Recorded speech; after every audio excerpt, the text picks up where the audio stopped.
Why give a bunch of roses when you can give a whole garden? A flowering bed of roses is a dream to all gardeners. But hey, I get it. Many homeowners have inherited rose gardens that have seen better days. Guys, I've got great news. Rose care is easier than you think. First up, deadheading. If your roses don't need a dramatic pruning, deadheading will keep your roses looking fresh. Simply remove old flowers to shift plant energy from seed making to flower power.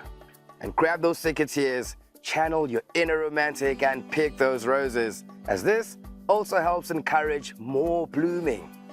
Now, roses have a few enemies: sap-sucking aphids and leaf-bound diseases.